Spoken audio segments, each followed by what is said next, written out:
Are you back home now? I am. I'm back home in my office at a comfortable 16 degrees. Yeah. We could have an entire episode addressing the thermostat follow-up, but I don't want to do that. And I want to tell you why. I want to tell you why I don't want to do that. I can't recall getting so much follow-up about a specific thing in a long time. Like, we get lots of follow-up for like the entire conversation, but everyone just sending in follow-up for one specific thing. Now, I want to give you just like a brief overview of the feedback that we've got. It has ranged from using Faraday cages to how to rewire a thermostat, to if it's legal to rewire a thermostat, to if it's dangerous to rewire a thermostat, to a variety of things that people have written into which feel incredibly prone to causing fires, like using a heat lamp against a curtain, to how easy this would be for you to do to replace it, to how hard it would be for you to do to replace it, to how simple it would be to trick the Wi-Fi, to how it would be impossible to trick the Wi-Fi, to whether you were breaking some kind of international law or whether it should be your right to do it. That is the full summarization of the follow-up we have received, and I will not address any of it because I don't want to. Yeah, I don't know why. The topic of what temperature is comfortable really brings absolutely everybody out in full force. My favorite thing is the people that, and this is happening a lot in the Discord, people will be talking about it, and you could tell the moment in which people hear what temperature you want. It's like people are talking about it and like, oh, you know what? I agree with Gray. You should be able to do this. Like, wait, 16 degrees? This is the thing that I've seen many, many times. People are continually surprised about your temperature. Well, I mean, okay, just look, we don't need to rehash this entire thing. But in my defense, two things. One, I will remind people that this is a working trip for me. And when I am working, I'm moving a lot. The amount of pacing that I do is huge because I'm just thinking about stuff. People are totally right. Like, that is a very cold temperature to just sit still at, but that is not what I'm doing. It was funny. My wife was commenting on how often she got the little workout updates for me, where it's like, oh, your husband just finished an indoor walk of 7 miles. And she knows I'm just pacing back and forth in this like 10-foot space. Okay. That's a good justification for 16 degrees. So that is part of the reason is I'm very active. And then the other reason is even if you set the thermostat at 16, and even if the thermostat says it's working to get the room at that, as we have visited many times, hotels can never reach that temperature. They're always striving to get there, but never actually get there. It's like Xenos thermostat. That's what it's like. But yeah, lots of feedback. And that's the end of it.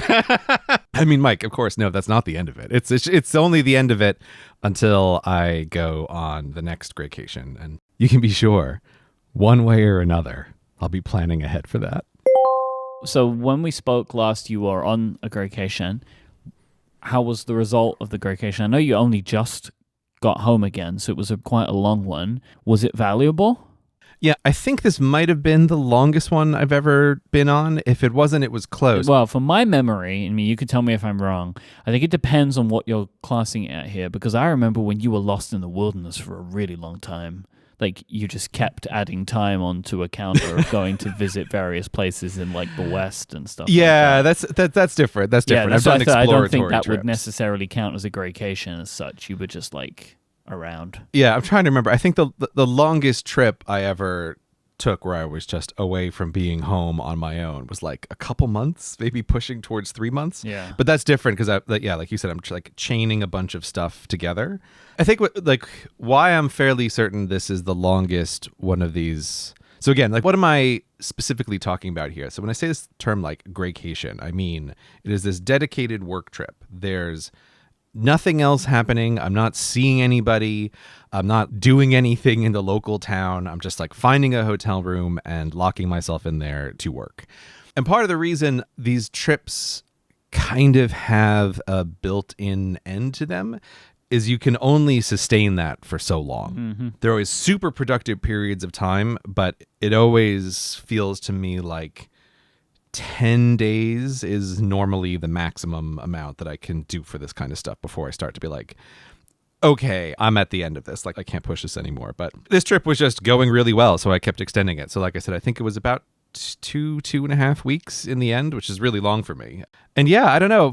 On this one, I just kept having this feeling like, I think at all scales, in-depth work just really benefits from how long can you just concentrate on this task.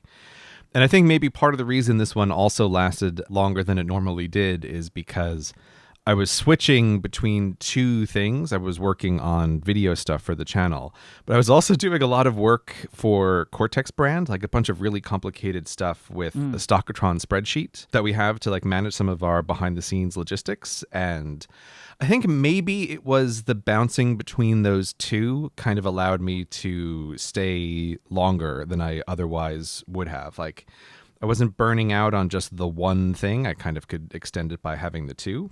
Yeah, I don't know. I've always just been like a huge fan of try to have big blocks of uninterrupted time. And I think that really matters. Like on the scale of a day, try to have blocks of time. And on the scale of a week, right, try to have blocks of time. And this is just me now doing the most extreme version possible, which is like, no, just clear the calendar for 2 weeks and try to work on something. And yeah, it was really great. There's a video project that it won't be anything that people guess because I haven't spoken about it publicly, but there's a video project that has been on my list for like, God, I want to check what the original note is, but it must be like 8 years now as a thing that I've wanted to do. But there's something kind of complicated about how to execute it. And this Greycation was the time where it's like, okay, I can just sit down and kind of work out all of the details of how is this going to work in a video in practice in a very complicated way. I have by far the craziest Obsidian canvas sheet that I've ever made to like connect all the different parts of this thing before.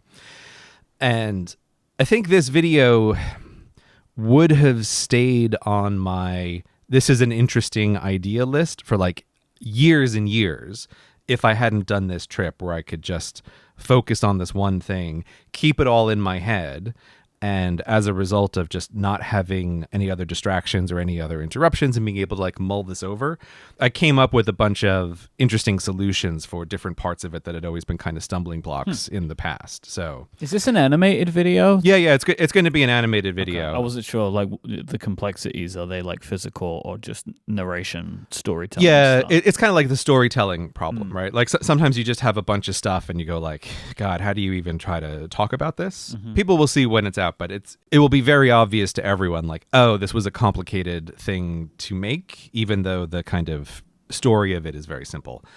And as always, in retrospect, there's a bunch of stuff that like once you see how it's done, it's sort of obvious. You're like, oh, that's like an obvious idea.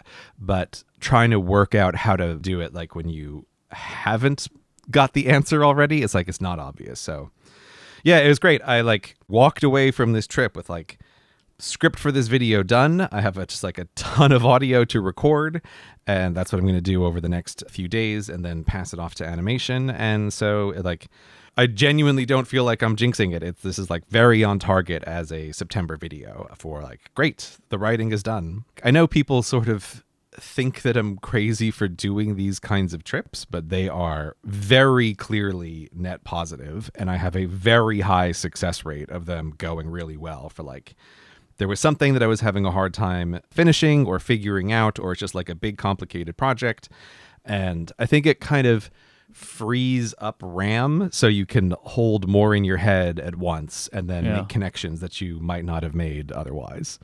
I am like a real weirdo on these trips because I realized when I saw my wife after it was over having to do the thing of like, oh, right. Aside from like some interactions with the hotel staff and the Deliveroo drivers bringing me my dinner, like I haven't spoken to anyone on this trip. It's very like in my own head, and then I have to come out of it at the end of it.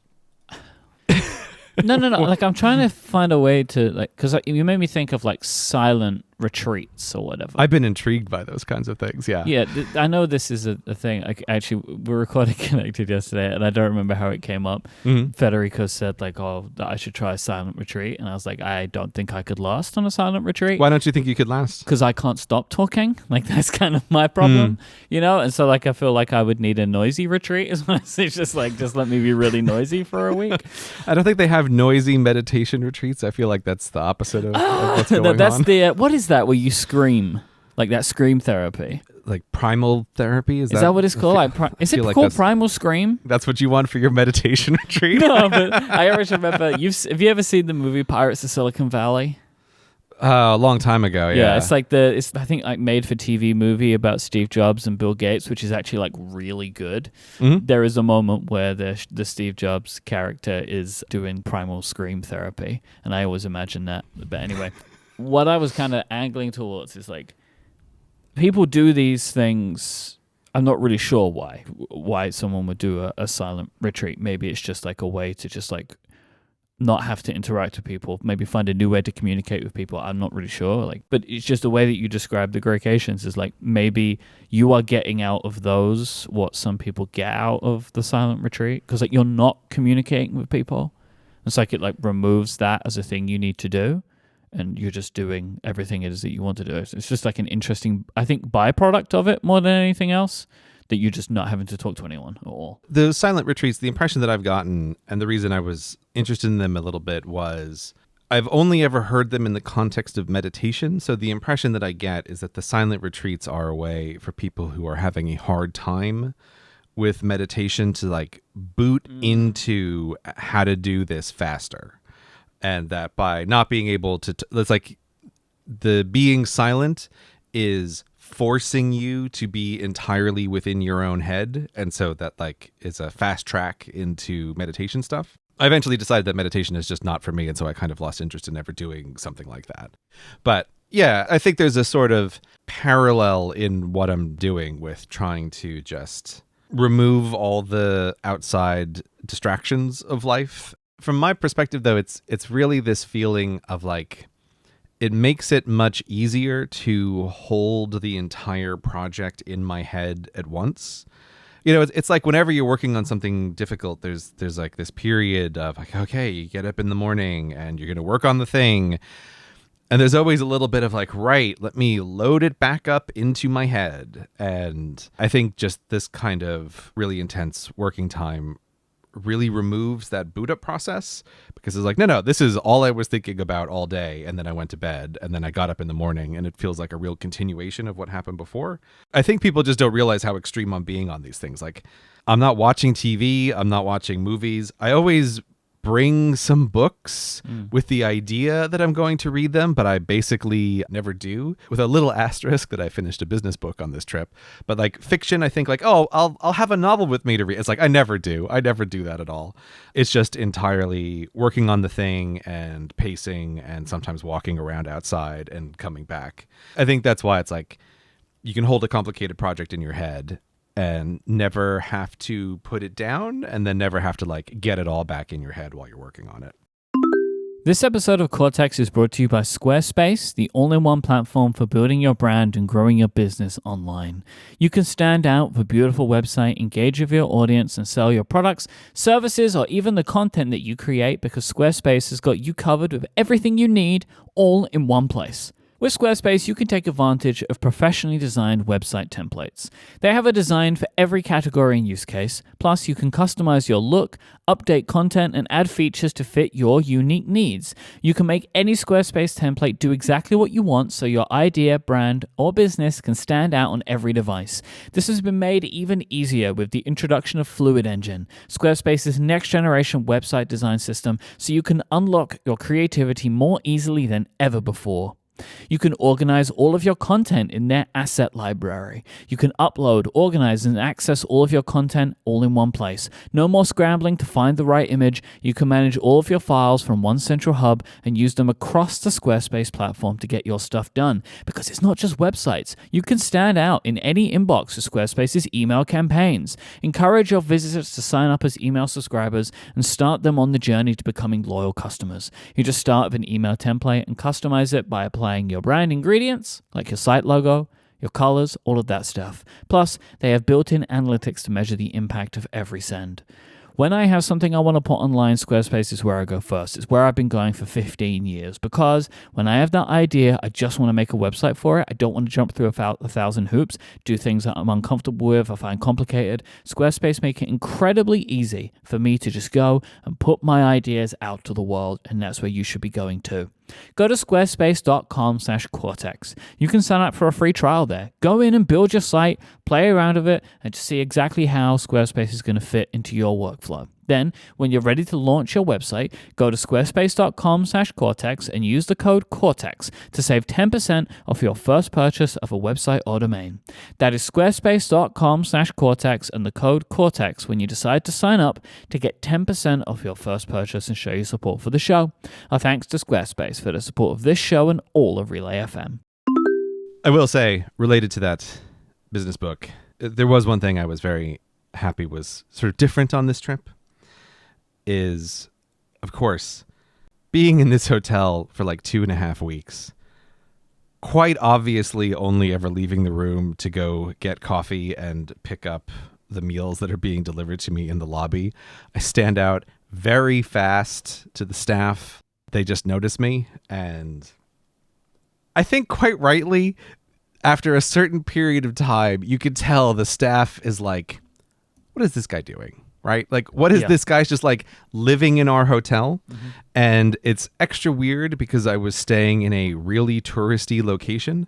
So everyone else in that hotel was clearly there for touristy stuff. And then there's me, right? The one person who's not. The air conditioning guy. Right. The air conditioning guy. The guy who was there on day one. Mr. Freeze over here. Yes, we only ever see him go to the gym and go to the coffee machine. Those are the two things he does. And then he picks up the deliveries. That's it. Housekeeping? No, he doesn't want it. Please don't come into the room. And so one of the members of staff, I imagine someone who like drew the short straw, clearly tried to like work up a conversation with me to be like, what are you doing in this hotel? Right? Like, we just want to make sure everything's okay. The housekeeping staff hasn't been in. What are you doing in there?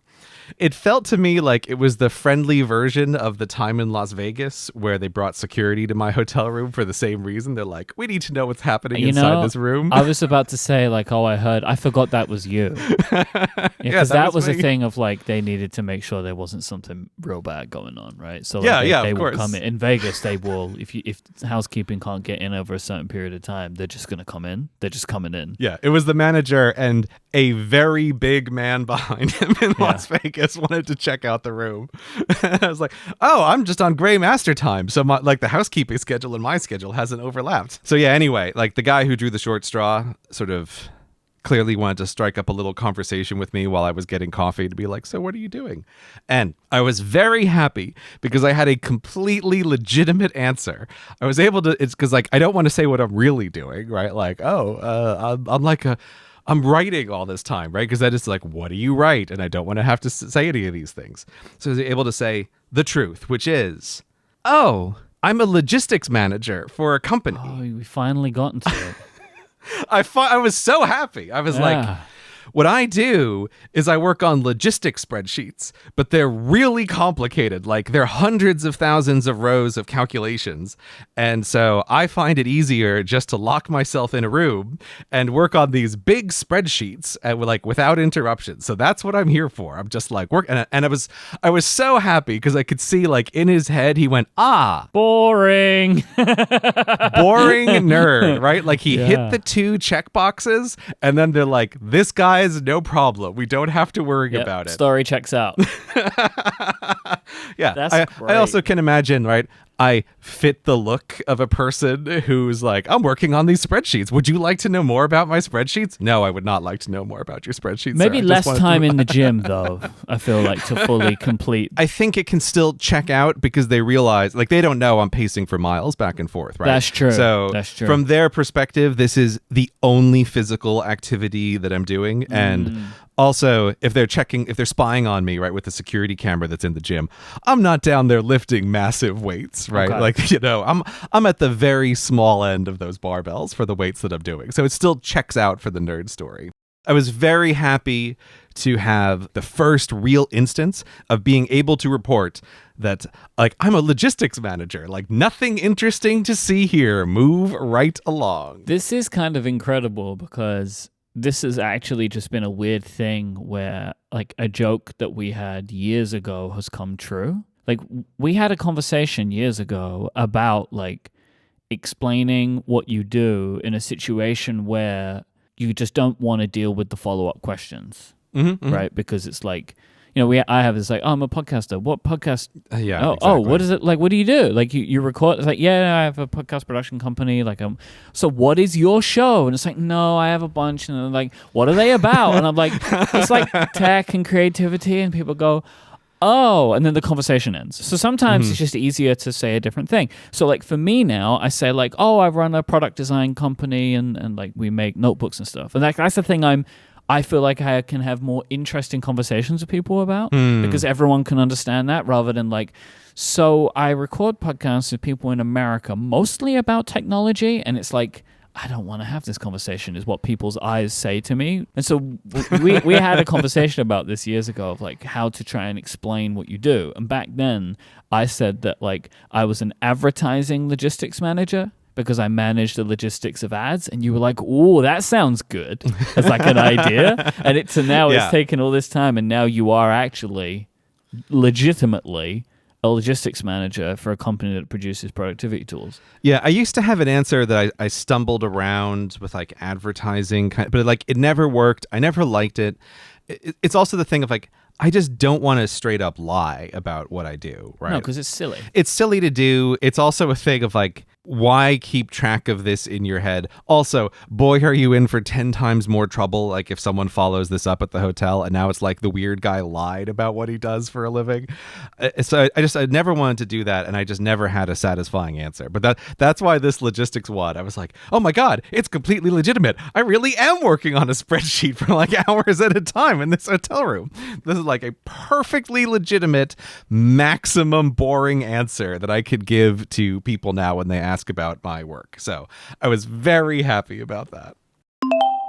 Because that's what we're going to do in the show anyway, right? Like, ba-doop, right? It probably won't be the ad sound. It will be like the that one. Yeah. We'll do that. Yeah, that's what it'll do. Ting, ting. Or I don't know how it goes. Do you have any? What was that one? Wait, how does our not ad break sound go? I can't think of it. It is blue loop? Yeah. No. It's Bidadoo. you're doing the boodaloo. That's the ad sound. Right. But the one where it's just moving to the next topic it's almost like the highest note is reversed. Oh, okay. Yes. I've edited this show many times and I still can't like pull it into my head what that sounds like. That sound, sometimes you don't hear it. The most uses of that sound, the like change topic sound, go in more text. Yeah. Which you don't hear that because I edit in when you're done. Yeah, but I still hear the sound. I listen to the show when it goes live. Like, I hear the sound. I didn't know you did that. I hear the sound. Okay. I just can't think of what it is. But whatever. This is going to be a topic change now.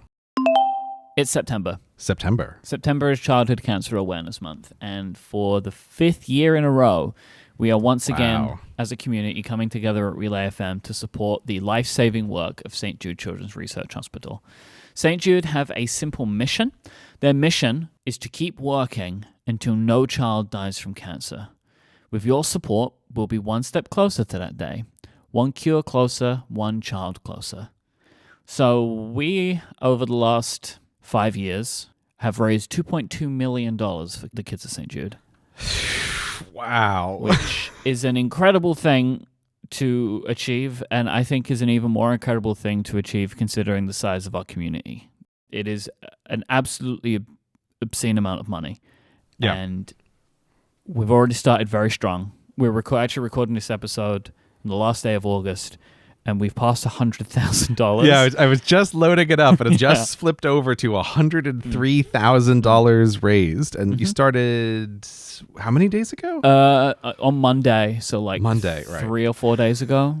Every year, like you said, it's incredible just like how generous all the listeners are Yep. with this as a donation. It's every year I'm shocked by the results. And it's incredible. The generosity is so incredible of people. And I think it works. You know, this is a charity that does incredible stuff. And we have such a personal connection to it. You know, we've mentioned this before, but my co-founder, Stephen, his son, Josiah, Josiah's life was saved by St. Jude. He was born with a brain tumor. And without the work of St. Jude, we don't know what would have happened. Mm-hmm. St. Jude is an incredible place, and they looked after Josiah the same way that they look after hundreds, thousands of children. And they beat these cancers. They beat these life-threatening diseases. When St. Jude was established, it was opened in 1962. At that time, childhood cancer was considered to be basically an incurable thing. Cancer in general, but especially childhood cancer. And the treatments that have been developed at St. Jude have helped to push the cancer survival rate from 20% in children to more than 80% in the years that it's been open, in the 60 years that St. Jude's been around. But look, as with all of these things, I mean, let's be real. What about the other 20, right? 80% is not enough. It needs to be 100%. Pediatric cancer is still the leading cause of death by disease among U.S. children aged 14 years and younger, and it's worse in other countries all around the world too. And that is something about St. Jude. St. Jude is a hospital in Memphis, Tennessee. Just so happens to be where Stephen and his family are from. Just complete luck, really. Mm-hmm. But while they are an institution in Memphis, Tennessee, which is both a research hospital, so they treat children there, but they also research these diseases. They share that work with the world. They care for patients from all over the world. Like, that's a thing that they do. And also, none of these families ever receive a bill from St. Jude. They cover housing, travel, food, and treatment. So families can just focus on making sure that their child can be as happy as they can be and that their child can live. That is what they are focused on. And all the time, they are learning more about childhood cancer. They are learning more about other life-threatening diseases, and they share this information with the world. This cutting-edge research that they have, they share the results of it. And every year, I get to speak to different doctors and researchers in the All Around St. Jude institution, and I'm always blown away by like the depths that they are going to try and understand stuff. Like last year, I spoke to a neuroscientist, I think would be the phrase, who worked at St. Jude, and they were looking into what can they understand about the brain. And like, is there some kind of link between something going on in the brain and cancer cells being developed? They come at this from every single possible angle. And that's how they have these breakthroughs there. But all of that work, both treating the children that are there and working on the research to push this stuff forward, it takes time, effort, and most importantly, money. And St. Jude, they are donor-led, they're donor-focused, right? Like, that's how this stuff is all paid for. It is by the generosity of people like our listeners who have donated now millions of dollars to help the kids at St. Jude. Yeah, this is the kind of thing that it's worth funding. The thing to me that is always very impressive is just how they share their results. Like that to me is one of the biggest things here. Like, this is not medical research that is going to be locked away. It's not proprietary. What they can figure out to make things better for kids, they are sharing. And I think that's just fantastic as an organization. I'll give a little bit of information about that. In 2018, St. Jude became the first and only World Health Organization collaborating center for childhood cancer. The goal of this initiative is to raise the survival rate of the 6 common childhood cancers to 60% by 2030. They have 280 partners as part of their St. Jude Global initiative as well. It represents more than 70 countries and growing. So they can share their research out with everywhere. They want to put this out around the world. And also, if you think about it, for a research institution, the more information they can find out, the better. Mm-hmm. But for us at Relay FM, it just so happens to be in the company's backyard. And so it is the absolute, for every single reason, perfect charity for us to turn our attention to every year. We are so incredibly grateful for the generosity that the community has shown over the last 5 years. We are asking, once again, for you to support the life-saving mission of St. Jude. We are aiming this year to push our overall amount raised to over $2.5 million. Like, that's where our goal is right now. If we hit the goal that we've set, which is just under $300,000, we will have passed $2.5 million together. But obviously, we want it to go even further. Please go to stjude.org/relay. If you make a donation of your own, if you donate $60 or more, we will send out some digital stuff to you, wallpapers and screensavers. If you donate $100 or more, we send out stickers. But you can also set up to fundraise. This is one of the ways that you can do something also to get even more money. Like, if you can't afford it or you can only afford a small amount, you could set up a fundraising campaign of your own. You could talk to your friends, your family, your own community, and raise more money for the kids of St. Jude that way. Fundraisers who raise at least $1 will receive a challenge coin. Fundraisers who raise $250 or more receive this desk mat with just the most incredible design. It's so good. You can go to stjude.org/relay. You can see these designs there, and you can also find out more. If you make a donation and you work at a large company, please click the Search Employer button on the donation summary page. You can then do a check to see if your employer offers a matching gift program. If they do, you'll get emailed some information about how to have the match credited. Basically, this means in a lot of instances, your donation could be doubled by your employer. So please check that, because you can make your donation go even further. Please go to stjude.org/relay to learn more and donate today. St. Jude won't stop until no child dies from cancer. With your support, we'll be one step closer to that day. One cure closer, one child closer. This month and every month. Let's cure childhood cancer together. So you mentioned, as part of your Hi, I'm Gray, I manage spreadsheets discussion earlier, that you took a business book on your Greycation. I took the book I mentioned before, Myke. I took Understanding Variation, The Key to Managing Chaos by Donald J. Wheeler. The classic. Okay. So for context, this was the book that you were referencing a little while ago. We spoke about it on the show, where me and you were having a conversation and I just didn't understand any of the words you were saying. But it was all about, like, logistics management. Okay, yeah. So I picked up this book because my goal was I wanted to read what mathematical tools do people in business use. Because as head of logistics, like, this is now my responsibility. And instead of just playing around with spreadsheets with some of my, like, old physics stuff, it's like, let me see how business people do this.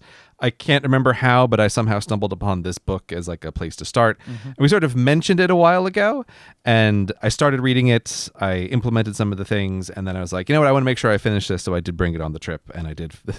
My only recreational reading on the entire 2.5 weeks was this book, I guess. And I was like, oh, we should make, like, a Cortex book club out of this, right? Like, this totally makes. And then I thought, I can't do that to Myke. I'm not going to make Myke read this book. That's a terrible idea. Let me tell you, I want to just let you know right now. Yeah. That wasn't going to happen. No?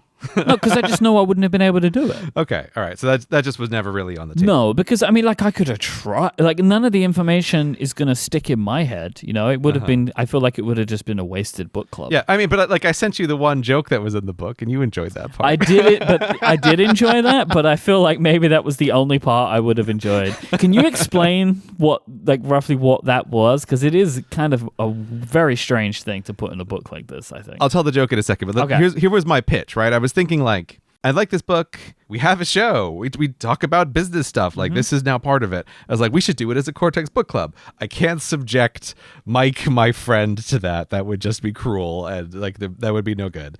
So what I wanted to do is I just wanted to give, like, a super quick kind of mini one-sided Cortex book club just on this book that I read of, like, so it just didn't hang as a thing that we mentioned and kind of never came back. So I kind of wanted to run through, like, I think this actually is useful for people with small businesses, and I just kind of wanted to do, like, here's some key parts for this. But the thing that I sent to Myke, there's this kind of effect, right? Like, you're reading a book, it's very dry. I don't know how to even explain this. This really looks like the kind of book that was written on a typewriter. I don't know if that's true, but somehow it just, like, gives me that feeling. It's very mathy kind of book, but then sometimes, like, there's just, like, a little bit of a joke in a way. And so there's, like, this book, it's running you through a bunch of examples of, like, here's how to analyze this data from this business. And then all of a sudden, like a third of the way in, the author, he just makes this comment. He's like, oh, here, take a look at this figure for pounds scrapped in July for this company. And then he says, do these comparisons answer all of your questions about the scrap levels in this process? Are you ready to go on to some other line in the monthly report? Surely this must be enough. And then a few pages later in the book, he picks it up with like, did you feel satisfied with the treatment of the scrapped pounds data given on page 73? If you did, you should skip this section. In fact, you might as well skip the rest of the book. You have a terminal case of numerical illiteracy. What is wrong? Who hurt this guy? You know? I thought it was like, I took it as a very funny joke in a way, because it's like no one on earth who is reading this book is going to be the person with the case of like terminal illiteracy, right? Like he waits until you're like well into this very boring book to drop a little thing and then be like, oh, hey, this chart. Are you happy with this chart? We'll just come back to that later. And then he's like, hey, remember that chart? You weren't happy at all, right?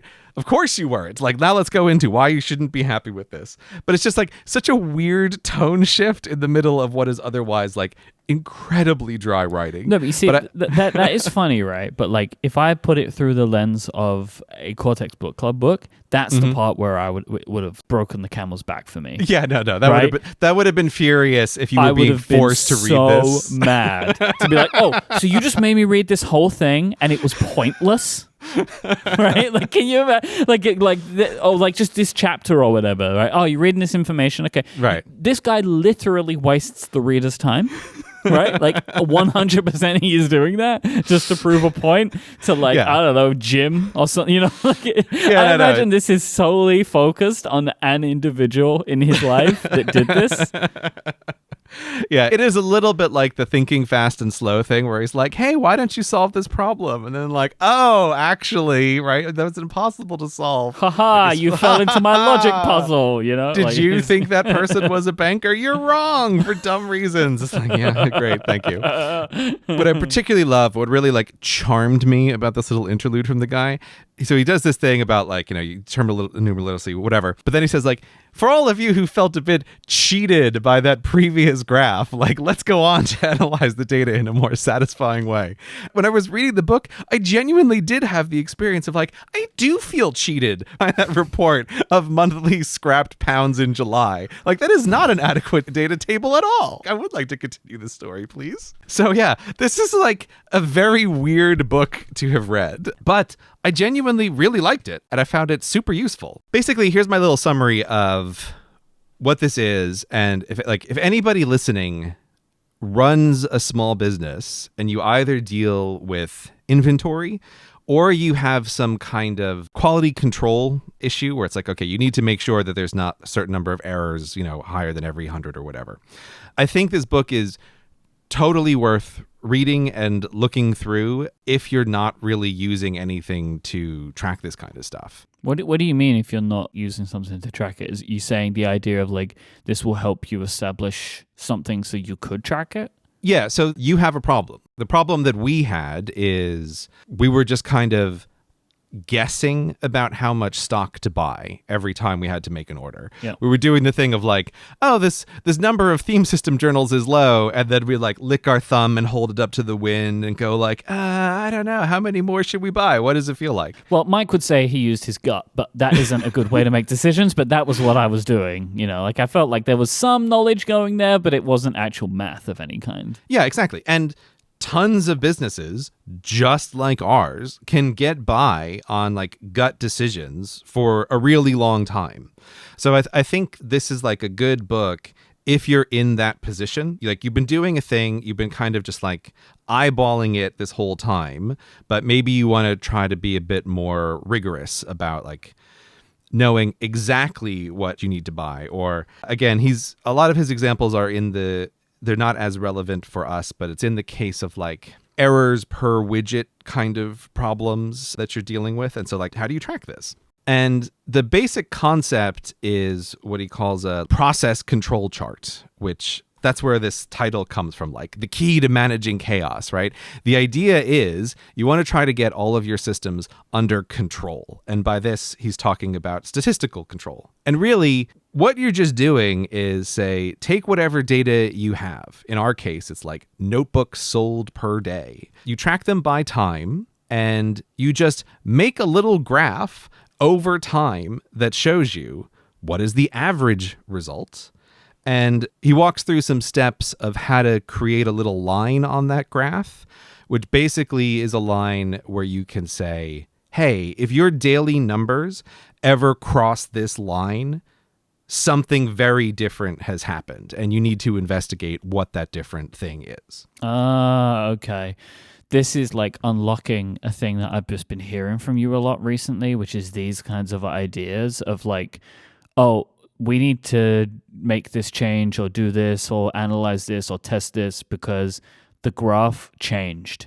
Like you keep referencing like the language is different, but like that there has been a statistical outlier here. Why? And we need to look into that. So one of the points he makes in the book, which I think is really good, is everyone just kind of underestimates how random things can be in life. And so this is one of the things that we deal with in our business is our data.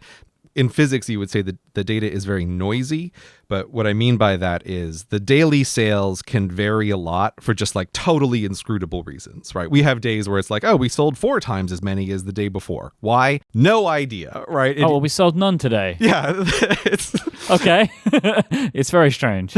Or like we referenced Saturdays before, but now Saturdays in the last couple of weeks have been fine, and Sundays have been the problem. I swear this is one of these things. I swear to God, it's like the universe heard us talk and heard us that we figured out that Saturday was a bad sales day. And like ever since that episode, Saturday sales have gone up. I mean, the thing here though that I've considered is maybe it's not the universe. Maybe it's just literally our listeners. Yeah, I mean, it could be that. Like it's not the universe. Like there are people that heard us say it. And maybe they're like, oh, I want to buy a theme system journal. Oh, I'll get it on Saturday instead. Right, just like mess up the chart for Gray. Yeah, right. So in computer science, you'd call that an adversarial situation, right? You're trying to figure out a pattern, and there is an adversary working against you trying to figure out the pattern. Okay. Most businesses don't have to deal with that as an issue. Yeah. I was just filling in some of the sales data yesterday, and it's like, oh. On that note, a thing that you've filled in the chart. I was very surprised the other day. I opened our spreadsheet and was like, hang on a minute, the numbers are already in here. I was very confused about this because I put the numbers in and you put the numbers in. This was very strange to me. Myke gave me the back-end login where some of the data has been locked away from me. And so, of course, I'm going to obsessively check that information. Locked away. The difference was, like, you could have always logged into Cotton Bureau and got the information, but you just never asked for the login information. But we have recently set up a Team 1 password, so now you do have it whether you asked for it or not. I was never keeping it from you. However, there is a thing which does make me nervous, which is like, you could just delete the products now. I'm not saying you would. Yeah, obviously. I get it, though, right? Like, whenever you start sharing information with other people for, like, the dashboard that controls everything, it's very nervous, right? No matter how much you trust the person. Because it's like, I mean, like, I've used this stuff for ages, and I've never explained anything to you, and I've seen the system grow, and I know how to use it. And now, like, you're using it, and it's like, oh, God. I know you can, but also... It's terrifying. Well, Myke, you never have to worry because I am only obsessively interested in one thing, which is completing the spreadsheet. That's true. But this is good, though, because now I don't need to fill in the data in the spreadsheet. Yes, I guarantee you I will always fill that in sooner than you will fill that in because I'm just like desperate to get the statistical updates. Yeah, I did wonder sometimes. And I'm surprised you haven't asked sooner because sometimes I'd open a spreadsheet and be like, oh, I haven't been here in a week. And there was also a part of me that's like, how does Gray feel about that? Like, would he have liked it to have been quicker? Because I feel like every time I open the spreadsheet, there's always a note that Gray has made a change. Always. Every single time I open the spreadsheet, it's like, there have been changes to the spreadsheet. And I learned a long time ago that there was no point in me checking those because I didn't understand what was happening. Like, it was all, like, formula and stuff. But, like, that was always funny to me. And I would think, like, oh, am I, I try and do it every few days or whatever, but sometimes a week might go by. And there's always this thing in the back of my mind of like, is he opening it every day? And it's like, there's no new data in here. But now you can do it yourself. I will not tell you how often I check that spreadsheet to see if you had updated things. I will just say it was one of my like prouder social restraint moments of Gray, don't harass Myke about this. The frequency that he updates the data for our decision-making process is fine. Like, your obsessive weirdness about wanting up-to-the-minute data does not change any decision Myke has to make, so don't ask him. So I told myself that numerous times of like, don't bother Myke about this. This is not relevant. Well, you have a 100% success rate. You've never asked me, so that is good. I'm very pleased with myself for that. I'm not going to lie. It was quite hard sometimes. You deserve the commendation for it, because I understand it. Because, I mean, I guess this is maybe somewhat frustrating for you. I check the data a couple of times a day, right? Like, I look to see what the sales are mostly on the Sidekick notepad, like once or twice a day. Like, it's a tab that I have open in Safari. But I don't then take that information and put it in there, because it's also like... Boy, I'm glad you didn't tell me that. I'm glad I didn't know that. Right, but it's also because it's not helpful, right? Because like, to me, it's like, well, it's only helpful for me to put the information in when the day is completed. And so like, I would just do it every 2 or 3 days, maybe, mostly.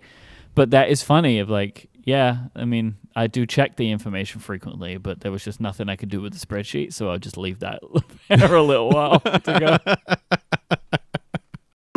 This episode of Cortex is brought to you by Memberful.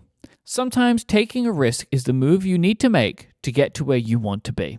Have you ever told yourself you're ready to monetize that work that you're so passionate about? Well, now there's no excuse, because Memberful makes building a membership business easy. Memberful has everything that you need to run a membership program. It has a streamlined and powerful checkout for your customers. It has an easy-to-use member portal for you, transactional emails, and a member management dashboard so you can get a full view of the analytics for how your membership program is performing.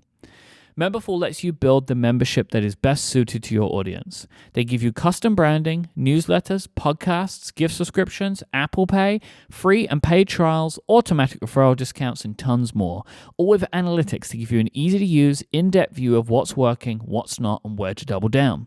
Memberful seamlessly integrates with the tools you're already using, like MailChimp, WordPress, Stripe, Discord, and more.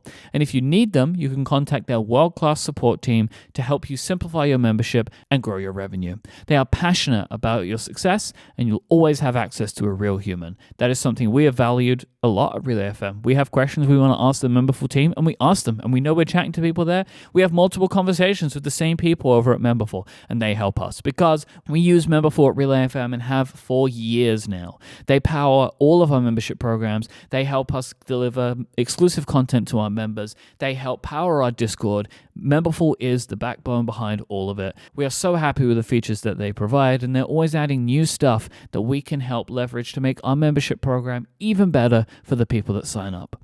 Huge fan of Memberful. They are awesome. Go and check it out right now to see if it could work for you. You can get started with no credit card required. Go to memberful.com/Cortex. This could be the next great move for your business. Memberful.com/Cortex. Our thanks to Memberful for their support of this show and Relay FM. I do have this weird thing of like, I never quite know what I should tell you and what I shouldn't tell you, and I really want to try to not overwhelm you with like everything that's happening, because it just doesn't matter. We have a similar thing here, right? Like, you don't try and give me too much information about the sales tracking and the inventory tracking, and I don't give you too much information about the product design process. I'm talking to manufacturers and our partners a lot, but I'm not giving you all of the information. You find out when there is a critical thing that needs to be discussed. Part of what this book is kind of getting at, in a way, I can translate as, how do you know when something is critical? So like, how do you know when there is something that you need to discuss with your business partner about this, right? If you're running a business and you have this kind of division, one of you is like the back end math person and the other person is like the front end person and dealing with other things. Like, how do you know when you need to discuss things with the other person? And this is what I was saying before about the data can be really variable on any particular day. I think we have an unusually spiky business. I think that's a byproduct of both doing this show and it kind of being a business that's on the internet. So I think there's more things that can just randomly affect sales. So the real question is, how do you answer a question like, say one of our products has 0 sales on a day, and then it has 0 sales again, 2 days in a row? Is that something to worry about? Or is that within the realm of chance? Or on the flip side of it, right? If you have like, oh, sales have doubled one day, and then they're still doubled again the next day, has something changed? Or is this just 2 spikes in a row that are next to each other? Like, it's not easy to know the answer to that, especially when, like, as we have discovered, tracking down spikes is just totally pointless. Like, unless it's very obvious, you're never going to know why there were more sales on one day than another. Mm-hmm. The big idea in this book is making these process control charts that are trying to tell you when do you need to worry. Or on the flip side, if you've done something in your business, how do you know that it actually had an effect? So for example, if you start running an advertising campaign, it's like, oh, if you run Facebook ads, Facebook's probably going to always lean on the side of like, hey, these ads were great, you should spend more. How do you know independently how effective was that actually, so that you're just not relying on that other entity? Or if you're doing advertising, but it's more along the lines of something like brand recognition, how do you know if it's actually effective? And so Donald J. Wheeler, with these process control charts, has a kind of cute way of answering 2 of these questions. And so one of the things is, it's like, okay, so you put your data on a chart, you take sales every day, you measure it, and you calculate the average value, and you draw that line on the chart. So it's like, oh, average daily sales is 10 units.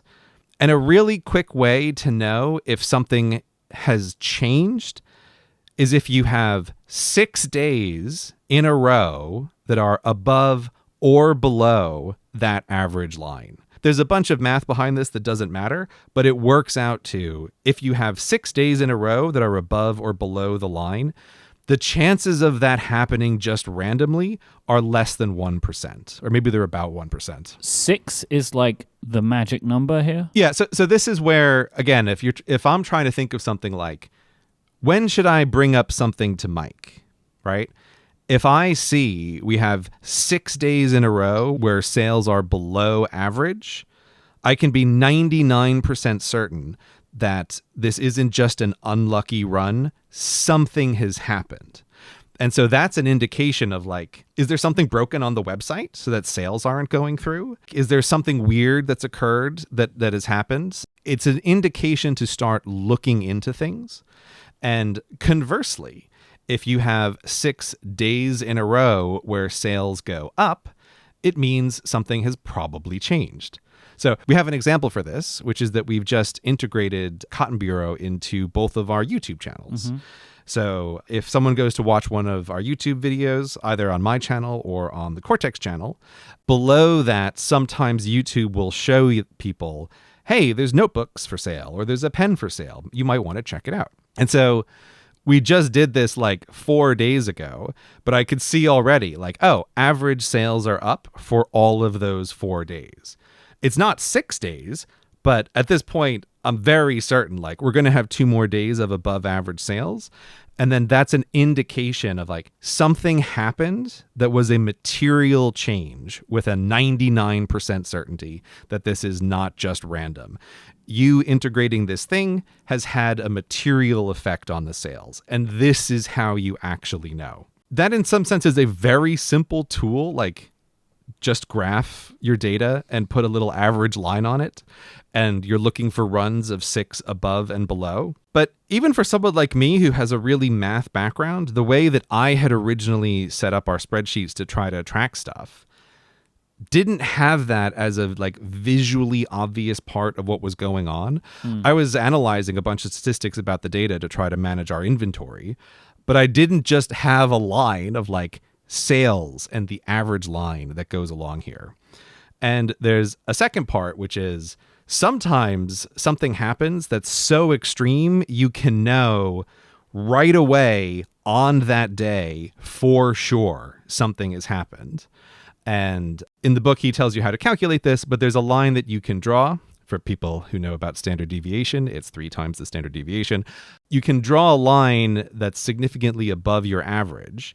And if on any particular day, the sales like cross that line, or like errors per 100 units cross that line, you know something happened that day. You don't need to wait to try to figure out what else it is. This again is like a really interesting thing from our perspective, because when I first started doing this kind of stuff and I didn't have this tool available, from my perspective, I know you think about this slightly differently, but from my perspective, I caused a mistake in our business because we had an article written about the Sidekick in Inc. magazine. And that article caused a huge spike in sales. And on a process control chart, this thing showed up as like 6 times higher than the standard deviation line. Like it's just enormous. Like, you know, immediately, like something happened that is way out of the ordinary. But because of the way that I was analyzing the data, that spike was just getting turned into like, what are our average daily sales numbers? And so I was doing this thing of like very badly overestimating our average daily sales numbers because I was less aware of this spike than I should have been because of the way that I was looking at the data. And so we placed an order that was too high in terms of inventory. Now, it didn't matter. Sidekick sales were strong and like it wasn't really a problem, but it was one of these cases of, from my perspective as like head of logistics, I caused us to be temporarily overstocked because of the way that I was looking at the data.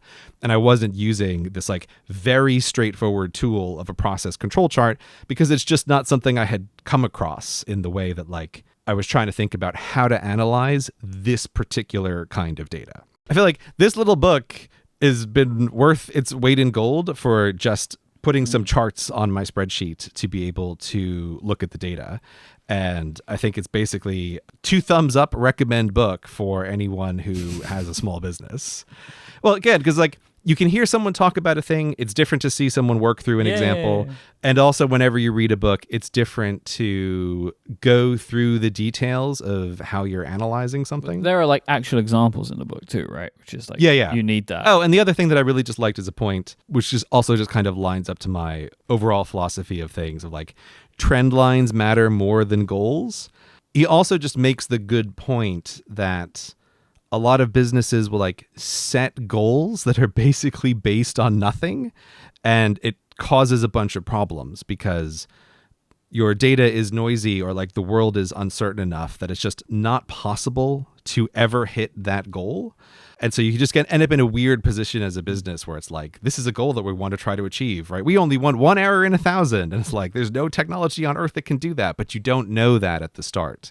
So I really like this as a model for what you're trying to do is increase the frequency of like 6-day runs where you're very certain that something has happened. So I think all of this translates to our conversations. Like when I am talking to you about something, it is almost always because either on these process control charts or in some of the other methods that I'm doing, a thing has crossed what we call statistical significance. To be able to say, even with noisy data where random things happen all of the time, we can be very certain that this event is not random, that we can point to something that has caused this to happen, or we need to figure out what is the thing that has caused this to happen. So that's like when I bring stuff up to you. So anyway, that's my mini book review of Understanding Variation, The Key to Managing Chaos by Donald J. Wheeler. I'm very happy you read it. I'm very happy I didn't have to read it and that we just got to talk about it. It was genuinely a delight to read. This episode is brought to you by Fitbod. When you're looking to change your fitness level, it can be hard to know exactly where to get started. That's why I want to let you know about Fitbod. It is an easy and affordable way to build a fitness plan that is tailored just for you. You're going to see superior results when a workout program is tailored to your unique body, experience, environment, and goals. Your muscles will improve when they work in concert with your entire muscular system. So overworking some muscles while underworking others can negatively impact results.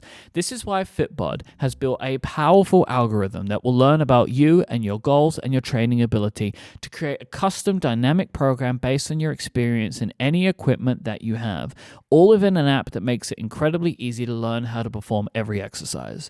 They do this by having these exercises that have these wonderful HD video tutorials shot from multiple angles to make sure that learning every exercise is a breeze. They have over 1,400 of these video tutorials. You can keep track of your achievements and personal bests with Fitbod's progress tracking charts and integrate it into other devices in your life, your Apple Watch, your Wear, smartwatch, or with apps that you use like Strava, Fitbit, and Apple Health. Everybody has their own fitness path. Fitbod uses data to make sure they customize things to suit you. They mix up your muscle groups, exercises, sets, reps, and weight over time, and this will all serve to increase your overall strength and keep your body sharp. This also keeps your gym sessions fresh and fun by mixing up your workouts with new exercises. This is something incredibly valuable to me. Personalized training of this quality can be expensive. Fitbod is just $12.99 a month or $79.99 a year, but you can get 25% off your membership by signing up at fitbod.me/Cortex. So go now and get your customized fitness plan at fitbod.me/Cortex. That is fitbod.me/Cortex for 25% off your membership. A thanks to Fitbod for their support of this show and Relay FM. I want to talk about Substack. Oh, okay. Do you want to talk about this? I do. Recently, you moved your mailing list to a Substack mailing list. Right. And I am really intrigued about what your business decision is for doing this. And also, I think maybe I would like to still understand, like, in 2023, how important is an email newsletter for you as a YouTuber? Yeah. Because, like, Substack, right? Most people know Substack, or I know Substack, because, like, it is a platform for writers, right? It is a platform for journalists, storytellers to be able to create a monetized newsletter system that they can send out. And then there's also just, like, a whole ecosystem based around Substack. I guess kind of like a like a company Patreon is what I'm talking about, not like an individual, in the sense of, like, Patreon is a thing that you have and you are like a Patreon creator, right? And you have your Patreon, but also Patreon is a platform that offers different tools and also, like, a front end to a user. So differently would be, say, what you were using before, MailChimp, right? MailChimp is just a mechanism. There's no, like, I'm going to the MailChimp website and browsing different things to subscribe to. So, like, Substack has its own kind of, like, way of doing things.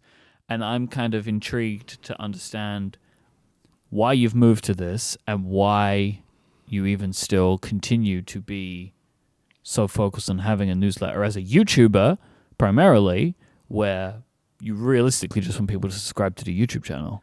Yeah, this is a little tricky to talk about because Substack is quite hard to categorize.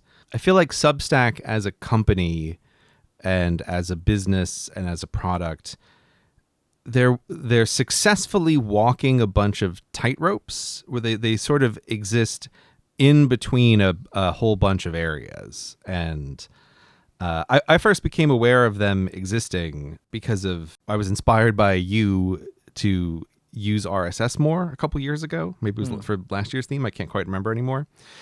And I was like, I want to try to make my internet more RSS based. And if you do that, it's like, okay, right, this is where I'm asking, hey, can you please recommend me blogs, right? Generic blogs I'm looking for. And if you're doing that kind of thing, you're going to stumble across Substack basically immediately. I want to say Substack is, like, single-handedly responsible for a kind of blogging renaissance in the past few years, is the way it seems to me. This is the issue here, where it's like, I agree, but also don't. So yeah, Substack has a business need for them to be Substacks, not blogs. Yeah. So yeah. Substack, the company, doesn't want them to be thought of as blogs, I assume. They want them to be Substacks. Like, that's the name. So Yeah. I don't know. I'm being like No. But semantic. but the very reason like the semantics come up is what I was saying at the top. It's like Substack just exists in an interesting place that makes it a little tricky to talk about. And when I say it's like single-handedly responsible for a kind of blogging renaissance, what I mean is there's motivation again for people to write on the internet, particularly to write long-form things. And that's great that exists. Whereas for a long time, it was a kind of desert of writing on the internet. It just, if you wanted to make a living at it, it was extremely difficult to do. Whereas like I have a business making YouTube videos because YouTube made it really easy to make a living as a successful video creator. It's like they've got this whole platform, they can do a whole thing. If you wanted to just be a writer, it was really hard. And I think a lot of people who were talented writers for a number of years were putting their effort into other things like video, because that was where you could actually make a living at things, even if you didn't primarily want to do video. So for anyone who's not familiar, I would just say like Substack, someone can have a website that basically looks like a blog. They can have a bunch of articles, and Substack provides a really easy way for that author to set up a paywall behind which they can put some or all of their content. Mm-hmm. That's what Substack does. And they just make it dead easy to set up. And they're very hands-off. So it's not fair to say that Substack is like a platform, right? You don't go to substack.com and see like, what are the hot articles now? Substack allows the individual authors to really have websites that just are their own thing, that it is not immediately obvious that it's a Substack thing. Like if you know what the look is, you can recognize them. I mean, I don't know. Like you use it, right? And so that's one thing, but like Yeah, tell me. I don't. Okay, so like, just like lay my cards on the table, right? Of like me here. So we work with, I actually think they're sponsoring this episode. We work with Memberful, which is a part of Patreon, but it's essentially like the plumbing for a membership system rather than there being a front end. And I prefer to, and Relay FM chooses to use them because then we own our front end, right? Yeah. And like it's plumbing, essentially. It's all of the things that we need to run Mortex comes that way, rather than us doing literally Patreon, right? Which is the other side of the company, and having it all be in Patreon system and kind of like a platform. Yeah. But that totally makes sense, right? Like I think any kind of company should, again, they're a sponsor of this episode. So listeners, of course, you're required to take what I say with a grain of salt now. Yeah. But I think any company should run their own system as much as they can with something like Memberful, right? As opposed to running a Substack. Like a Substack is much more for an individual. Like that's. What about Grey Industries is a company? Yeah, Grey Industries is a company, but it's functionally just like a micro company, right? It's not. Relay is a thing, right? Like there's lots of people doing their own stuff. It's very different from basically. Yeah, we needed like mechanisms to like build into our publishing system, right? To make it work, which Memberful provided us. But anyway, my point more is just like I would never go into a situation like this with a company like Substack and assume what you have said, which is like they are hands off, it doesn't matter to them. Like it's only until it does.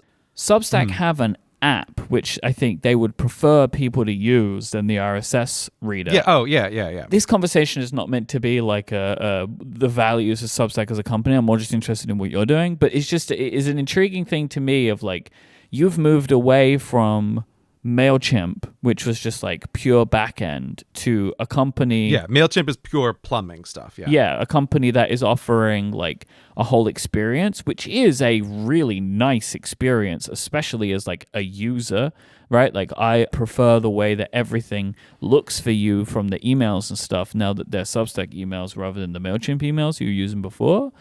But like I wouldn't necessarily assume that they're always going to want to be hands off. Yeah, of course. Like companies can change over time. I think that they've structurally built themselves into a little bit of a corner the way they run things on the back end, but that sort of doesn't really matter for this conversation. So like again, let's like let's back up for a minute, right? So how did this? Yeah, we got way. This isn't even the point of this conversation. Yeah. Well, I also think this is funny because people might pick up that when I first started doing this, I think it's fair to say you were kind of trying to talk me out of this. You were a bit like, I don't know if this is a good idea. Well, my initial thing was I was worried you were going to break something. That was my concern. Mm-hmm. Yeah. That was more what I was focused on. I think Substack is a really interesting idea for you specifically, but with caveats. My main caveat initially was like, I was worried that if you just did the importer, that something horrific was going to happen. Mm-hmm. It set off an alarm bell to me when you were just like, they're so hands off. It's like, that's not a selling point. Like, because it's only until they aren't. Yes, of course. Yeah. And Myke is entirely right. Like, we'll get to it, but I'm using this in a way that they clearly don't intend it to be used, which is always a risk. Yeah. Yes. Yeah. You're also doing some strange stuff. Yeah. I could get a call from Mr. Substack any day saying, get off our platform, right? Like, that's very possible. Stop linking to Patreon. One of our key competitors. We want you to do it here, not there. So this is like, how did I come around to this? So there's two directions that this came from. One, I became aware of like, oh, there's this interesting thing that a lot of long form writers are using. Yeah. And I was looking to try to read more blogs, and so I came across these things.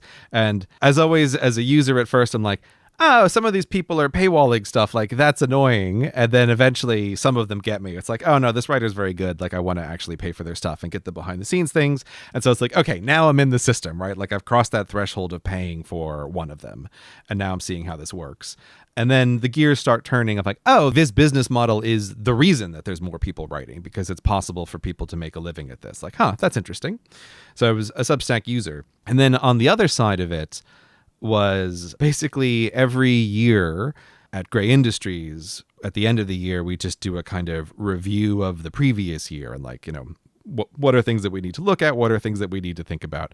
And one of the things that had been at the very top of the list for several years in a row was, oh my God, MailChimp is mind-blowingly expensive for nothing.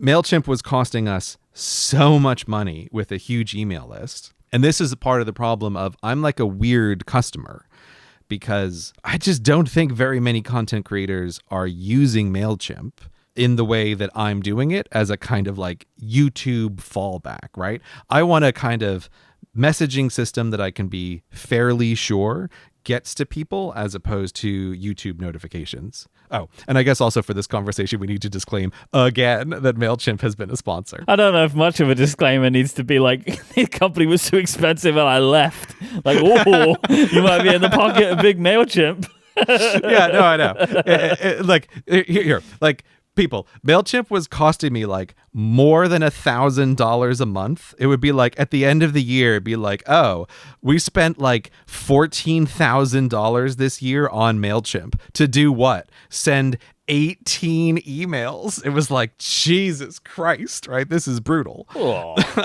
When you say it like that, of like how many emails are sent, like, because, I know, like, you have a very, very large email newsletter base, which I understand is probably one of the issues, but, like, the fact that there's so few emails, that's the issue, right? So here's what was really the brutal fact for me, is that the median month, I was spending more than $1,000 just to let people know that an episode of Cortex went up. Sorry. I didn't even think about that. Right? Oh, no. Yeah, I support the move to Substack. Right? So, but here's the thing. I paid that as like YouTube insurance in a way, right? Because I'm very sensitive to this thing of on the internet, if your business exists on somebody else's platform, you can get shut down at any moment. Yeah. And so I'm like, look, this is a ridiculous business expense. Thank you to all of my patrons for like allowing that to happen. But I just viewed it as a kind of like necessary insurance. Yeah. And boy, I'll tell you, like that day that I woke up and I couldn't access my YouTube account for weird reasons that took a while to sort out. Boy, was I thrilled to have an email list that day. It's like, okay, great. Like I'm not totally screwed. I have a way out of this. But nonetheless, it just constantly came up as a like, this is a ridiculous business expense. What can we do about it? And the answer for years was like, there just really isn't anything that we can do about it. Sending out lots of emails is very expensive for other companies to do it. That kind of cost would make sense for almost any other business that was running an email list of that size, but it just doesn't make sense for us because we weren't like using it to promote. Like, we've got new products every month. Like, there was none of that. So it was just a pure loss. And so these two things existed. And one day I realized, oh, Substack, I think of it as like a blog front end, but their business proposition is really that they're an email list, and they kind of treat the website part of it as like incidental, like it's almost irrelevant, which I still think is very weird business messaging, but that's their perspective on it. Is like, no, we at Substack, we're actually a paid newsletter service. That's what we do. And we just like happen to make websites because people would want like a website, but we're actually all about an email service. And so I started looking into that, and I was like, hey, I wonder how much Substack charges for sending out an email. And the answer was nothing. They charge nothing, right? It's free to send out these emails. And I was like, well, that is quite intriguing. So this is where Myke quite rightly got afraid, because Substack is not expecting a customer like me to show up and be like, hey, I have a giant email list that I'd love to import so I can just like use your offer of sending out free emails. Because from Substack's perspective, anyone who would have an email list of my size on their website, again, is a different kind of customer. Someone who would have built up that audience as a writer and had a bunch of people paying for their writing. And also, like an email newsletter of your size, they would have some kind of chart, which maybe a book helped them decide of like, this is going to make us this amount of money. But that is not your reason for doing this. Like, you're an abnormal customer for Substack because you are not a writer who is writing paywalled content. Like, that's who they are creating their platform for. Like, Substack is for writers. Like, that's what it's for, and you're not one of those. Yeah. So we'll put an asterisk on that for a moment. So this is how it started. I was like, well, what could possibly go wrong? And then Myke was very concerned, and quite right, about like many things can go wrong. I just want to state for the record as well that you said you just wanted to use like the importer tool. I was like, that is a terrible idea. Like, with the size of your newsletter list, it is not built for that, I'm sure. Like, I think it worked though, so maybe it was. But like, I would just say, like, please just send an email to someone, anyone first. Yeah. So of course, I didn't send an email to anyone first, which I just charged right ahead. And hashtag Myke was right, because I was like, I'll just use the regular importer. And it was like, no, you will not use the regular importer. They at least built it to like catch people like me and dumped me over into a special system to manually import it. So I was like, oh, okay. Right. They gave me over to a human, but I was like, I'll just see if it works. I'll just press this button and see if I can import like 100,000 emails. What could possibly go wrong? Yeah. But okay, so here's what my thinking about Substack is. For me, it exists as like a very interesting middle place between YouTube and Patreon. So when I think about YouTube, it's like YouTube is a huge platform, right? YouTube's main advantage is just reach, right? Like incredible reach, like you can get nowhere else. It's totally allowed me to make a living as a creator, but Patreon is really what allows me to survive as a creator. But Patreon doesn't have reach, right? Patreon is for people who already know that you exist. So there's no way for people to discover you at all. Substack is very similar to Patreon, but it has just a tiny bit of reach, which I think makes it quite interesting. So this is also the thing that you're talking about, where it's like, okay, they have a whole system where if people find your stuff on Substack, they can reshare it with their own audiences.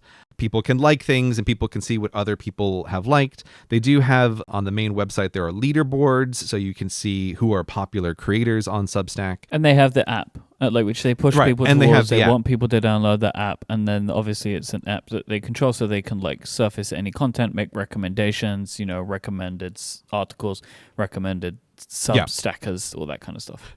Yeah, so there's reach there. It's not huge, but it's more than something like Patreon, which basically has no reach at all. And what I also think is a really key feature here is that, again, as a user, you cannot be aware that multiple people are using Substack. But when you decide to like sign up to become a paying member of someone's Substack, at that moment, they can give you discounted offers on other people on the platform you might be interested in. It's like, that's very interesting, right? Like, if you're signing up for this person, we think you'd also like this person. You might already read this person, and we can give you like a 50% discount if you want to sign up as a member for them. So this to me is where like, it's quite interesting to have this thing that's in between. It doesn't have as much reach as YouTube. Right now, it doesn't have the kind of earning for Patreon, but it exists in the middle of these two. And so I was being very slow and very deliberate about trying to figure out how can I actually make this work for me.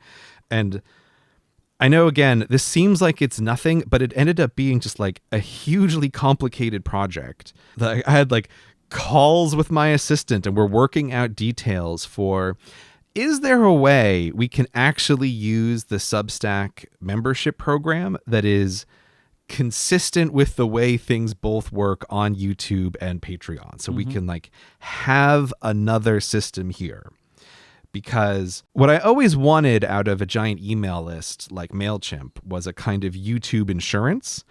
But years ago, I think you called it my like nuclear bunker or something. Like, this is if there's a total disaster, right? This is where you retreat to, but it's not like a great option. And I think Substack is the first thing I've ever seen come along in my career as a professional creator that seems like, I think this actually kind of can be an actual additional platform that I could exist on. That's like a real backup, right? Not just a total emergency backup.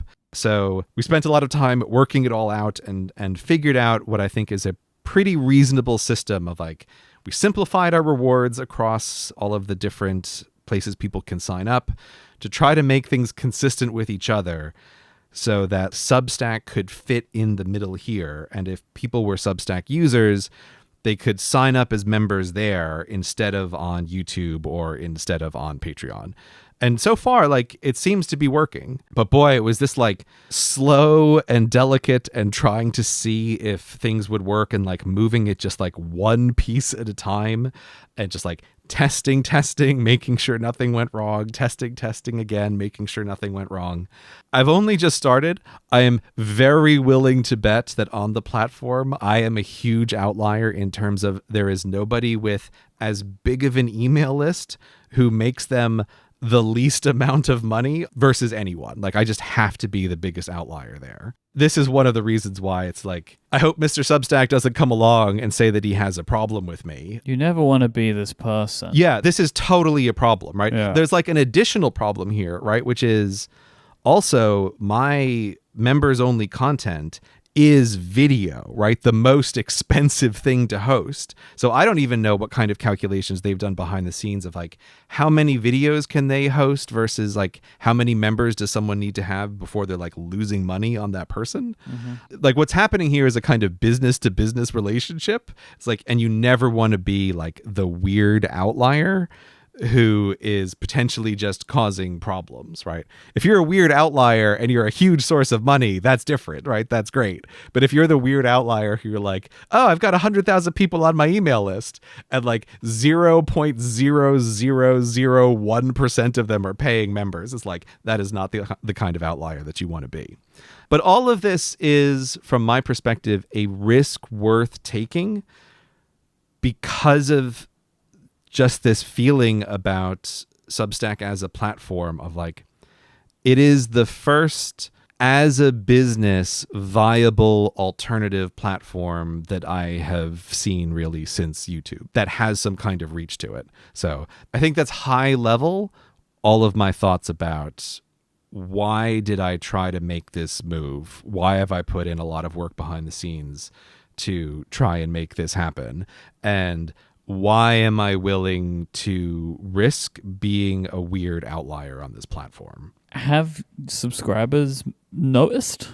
So part of the reason I'm so cautious is when your business is basically in the entertainment world, right? You have to think about your audience. And I've said before, I often think of the audience as being like a bunch of concentric circles and a bunch of overlapping circles. There's different groups, and you need to kind of be aware of that. And you have to really care about your most core audience, the people who most like what you do, the people who are most engaged with what you make. And I've always assumed like anyone who signed up to the email list is much more likely to be a kind of core audience member, someone who's really interested and who really cares. And so because of that, that sort of person is also much more likely to notice when things are different. So this is part of the reason why I was being so cautious. But I finally had to throw caution to the winds when I put up the Ken Chess with hexagons video. Mm-hmm. It's like, all right, this is going to be the first one that just properly goes out to the entire former MailChimp list that is now a Substack list. And boy, was that a nervous day. I'm like, I'm going to see how this goes, right? There's probably going to be a lot of feedback. Like, this is going to be a day of dealing with things. Well, I mean, it's email, so like the real worry that you have, I know it's Substack, but so they should have worked this out. But what if all your emails just go to spam? Yep, that's the other thing, right? This is the terrifying, on 100,000 people's email system, I'm now coming from a different address, right? Like, absolutely breathtaking and totally shocking to me. 1, all the emails went through as best I could tell. 2, I didn't get a single piece of feedback from anyone about this. And I was like, I can't believe this. How have I made what seems to me like such a monumental change? How have I spent so much time on this? I've been like, working with 2 other people to like make this happen, get everything all set. It's like, oh God, people, you change anything and like people always have comments on it. And I did this, nothing. I couldn't believe it. It was the most surprising part of the whole process. It's like, I was trying to think about it. I was like, did people not notice? Like, I just don't even know. But it's like nothing seemed different about the email. It's like they went out, I could see the open rates. It wasn't like no one was seeing it. It's like, no, people were opening up the emails, they were clicking links, some people signed up as Substack members, and there's like not a peep about what seemed to me like one of the most dramatic back-end business changes I've made in years. So sometimes you can really get things wrong. But right at the same time, right? Well, like it's one of those things you hear nothing and it's fine, even though it is strange. Well, I mean, we'll see long term if this works out, but I'm just really intrigued in a way that I never have been before. And I think one of the things that's just a good sign about like when is something interesting is I don't think I will do it, but I have caught myself wondering sometimes like, oh, does it make sense again to maybe just write something? Like, is there something that you can just write that you don't have to turn into like an extremely well scripted, polished, ultimately going to be animated thing? Like, does there exist future articles? And years ago on the show, I know we had some conversation about why I stopped writing articles. Mm-hmm. And it was exactly what I said before of it just didn't make any sense as a thing to do. There was no way to monetize it. It does take effort to do. And it was like that effort was just 100% better spent on making videos. So I don't think I will do this, but it's just interesting to note where does your brain go? And it's nice to feel like, oh, this is a possibility again. This could actually make sense as a thing to do now that there's real incentives to do that. But in the meantime, I'm just going to keep using Substack for as long as they will let me and putting up members' videos and just seeing how that goes as a kind of YouTube fallback / email distribution place.